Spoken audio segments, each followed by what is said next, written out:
Assalamualaikum warahmatullahi wabarakatuh. Selamat datang di pertemuan ke-7 untuk mata kuliah Psychology Entrepreneurship. Kali ini masih kelanjutan dari materi kita minggu lalu. Kalau minggu lalu kita berbicara tentang business model, kita menjelaskan dari basicnya sampai beberapa perkembangannya. Nah, sekarang kita masuk ke desain business model tersebut, tapi karena untuk BMC sendiri kalian sudah pernah mendapatkan materinya, kali ini BMC yang akan diajarkan lebih mendalam, jadi ini adalah in-depth explanation dari materi business model Canvas. Kita masuk dulu, saya akan memulai dengan overview sedikit. Pertama, business model. Kita mengenal bisnis model Canvas seperti ini itu sejak tahun 2010. Ini dikembangkan oleh Osterwalder and Pigner di tahun 2010 dan dapat kita lihat di bukunya Business Model Generation. Mereka mendefinisikan bisnis model tersebut sebagai a shared language for describing, visualizing, assessing, and changing business models. Jadi ini adalah sebuah bahasa yang sederhana dan dapat dibagi oleh siapa saja yang mendeskripsikan, memvisualisasikan. Kalian bisa melakukan pengetesan di sini, pengujian, dan bisa mengubah bisnis model kalian. Itulah bisnis model Canvas menurut definisi dari mereka. Nah, kalau kita lihat gambar bisnis model Canvas ini ada 9 ya. Dan kalian sudah sangat mengenal ini pastinya karena sudah pernah kalian pelajari. Nah, yang saya ingin tanyakan di sini adalah di mana kita memulai di bisnis model tersebut. Di sini kita lihat ada 9 box yang harus diisi. Box mana yang duluan diisi? Apakah kita mengisinya mulai dari sini? Ataukah kita mengisinya mulai dari sini?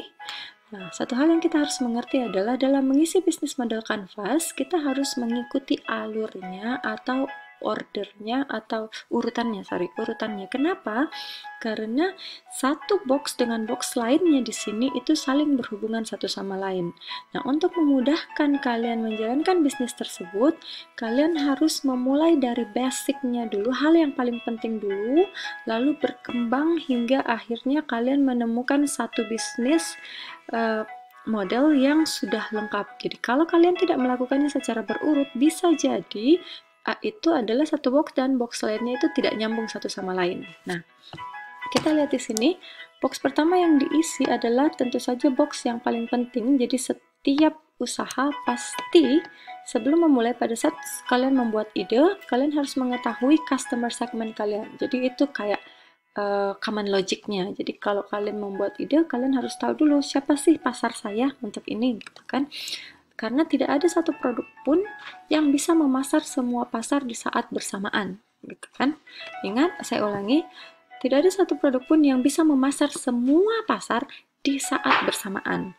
Saya beri contoh nih, air mineral deh. Kita semua, seluruh manusia yang ada di muka bumi ini minum air mineral, gitu kan? Salah satu merek air mineral adalah Aqua. Nah, apakah Aqua ini memasar seluruh pasar di saat yang bersamaan? Tentu saja tidak. Jadi Aqua memasar pasar yang well educated, menengah ke atas, sedangkan untuk pasar menengah ke bawah itu diisi oleh pemain-pemain lain seperti contohnya Aqua Go, Aqua Dash, atau apapun yang kita tidak begitu kenal mereknya ya. Itu pun air mineral, apalagi dengan produk-produk lain yang lebih spesifik dari itu. Nah, customer segment biasanya kalian isi seperti yang kalian ketahui, siapa sih customer kalian, gitu, usia dan gender segala macam. Tapi satu hal yang perlu kalian tahu bahwa dalam mengisi customer segment ini, kalian harus tahu bahwa kemana tujuan kalian. Apakah kalian akan pasar kalian adalah market massa, mass market, gitu kan? Jadi kalian memasar millennials, apakah kalian memasar semua millennials atau kalian memasar segmented? Ada millennials tapi di segmen-segmen tertentu. Contohnya millennials yang suka sepak bola, millennials yang suka main TikTok, gitu kan contohnya. Nah, niche market adalah pasar ceruk kalau bahasa Indonesianya. Nah, beberapa tahun yang belakangan pada saat Gojek pertama kali meluncur di Indonesia, itu mereka menjadi pemain pertama yang tidak betul-betul pada saat itu kita masyarakat tidak tahu menahu bagaimana menggunakan ojek melalui aplikasi. Jadi mereka betul-betul masuk ke pasar baru, new market.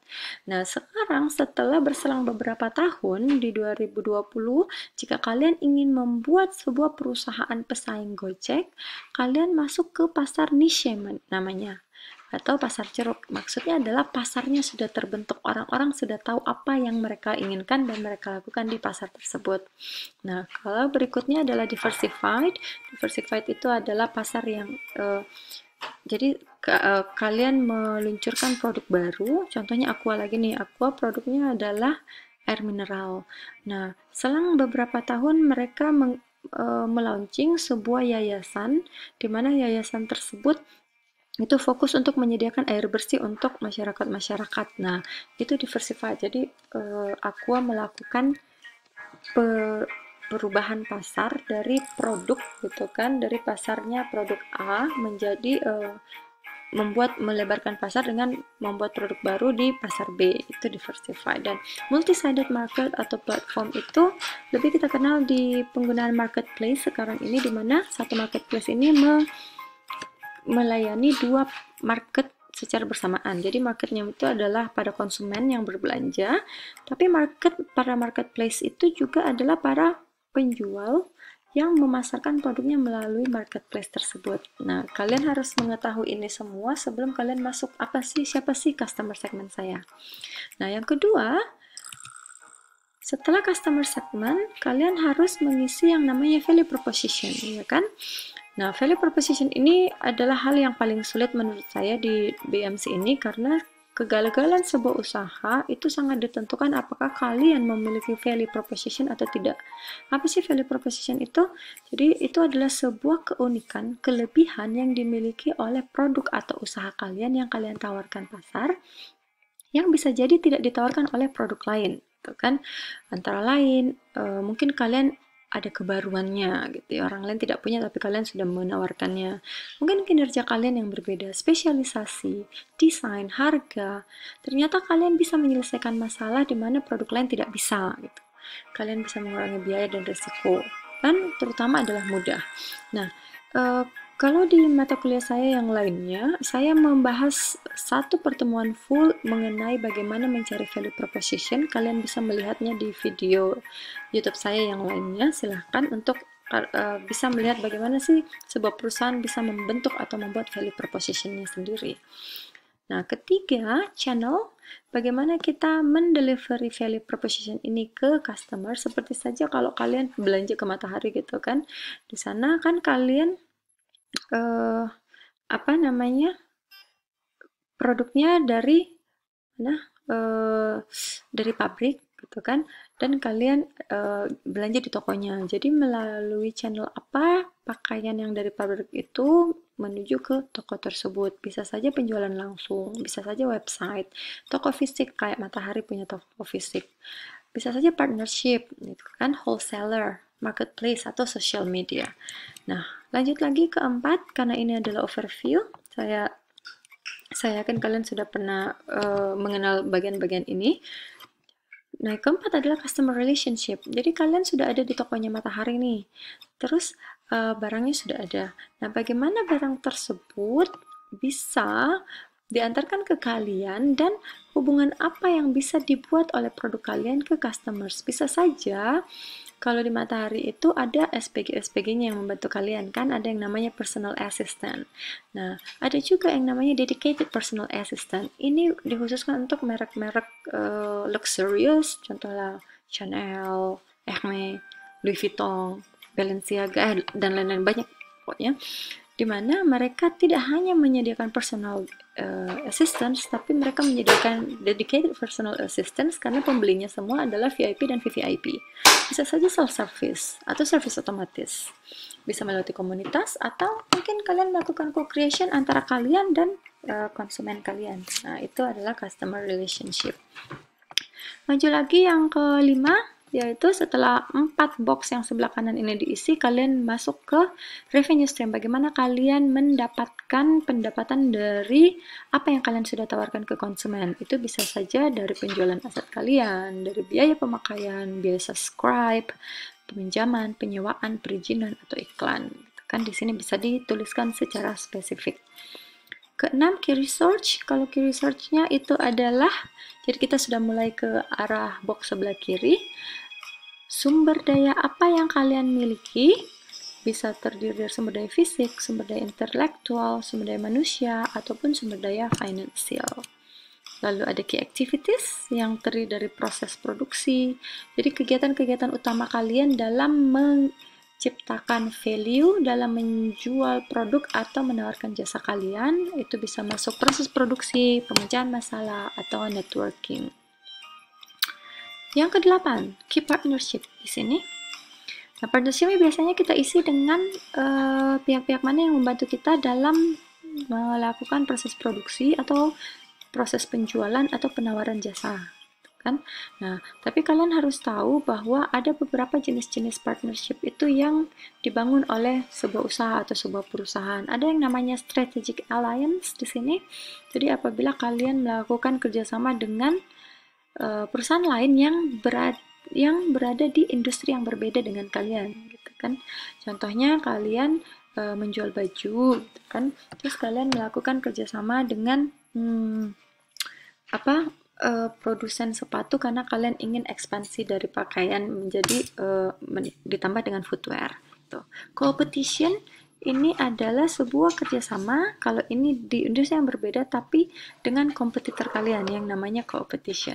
Joint venture, kalau kalian mau ingin melakukan partnership dengan cara bila kalian ingin melakukan partnership melalui membuka usaha baru, itu namanya joint venture. Dan yang terakhir adalah buyer and supplier relationship. Untuk menjaga agar supply kalian tetap aman, kalian harus mengadakan partnership dengan supplier kalian. Dan yang terakhir adalah cost structure. Gambarnya salah di sini. Kalian sudah tahu pasti mengisi dengan semua cost-cost yang kalian keluarkan. Tapi kalian harus ingat apakah produk kalian itu cost driven atau value driven. Jadi itu agak berbeda. Kalau dia cost driven berarti produk kalian itu segala poin yang ada di dalam sini itu di-drive oleh biaya. Jadi kalian ingin biayanya seminimal mungkin. Itu berbeda jika kalian masuk ke pasar dengan membawa value driven. Value driven itu adalah semua kegiatan di sini itu ditumpu dari value-nya. Jadi kalian tidak peduli biayanya akan mahal atau murah, yang penting value itu bisa sampai ke customers gitu. Beberapa biaya seperti fixed cost, biaya tetap, biaya variabel, ada istilah economies of scale dan economies of scope. Saya singkat aja di sini. Jadi kalau perusahaan kalian besar, gitu kan, kalian memproduksi massa, itu kalian bisa mendapatkan keuntungan yang namanya economic of scale. Artinya adalah karena ukuran kalian besar, kalian bisa memproduksi banyak dan biayanya jadi menurun. Nah, economies of scope itu adalah jika kalian mempunyai usaha dan kalian bergerak secara nasional atau global, mungkin mempunyai cabang yang banyak. Nah, kalian bisa memproduksi dan menjualnya ke banyak tempat di saat yang bersamaan sehingga keuntungan bisa lebih banyak. Itu economy of scope. Ya, jadi itu 9 box dalam BMC sebagai overview kita hari ini. Nah, tugas pertama kita adalah ini adalah sebuah BMC yang saya buat untuk program pengembangan wirausaha muda yang sedang saya jalankan. Ada 3 kesalahan dari BMC ini. Ini adalah tugas individu, silahkan dicari. Dan setelah itu kalian tuliskan apa kesalahan dari BMC ini. Nah, setelah itu saya akan memutarkan video dari produk favorit saya, Bebex 2.0, dan kita akan melakukan atau mengisi BMC dari produk tersebut. Nah, untuk part 2, bagian 2 dari materi ini akan saya lanjutkan setelah kita melakukan diskusi. Terima kasih sudah mendengarkan. Sampai jumpa ke bagian 2 dari materi BMC, Business Model Canvas. Assalamualaikum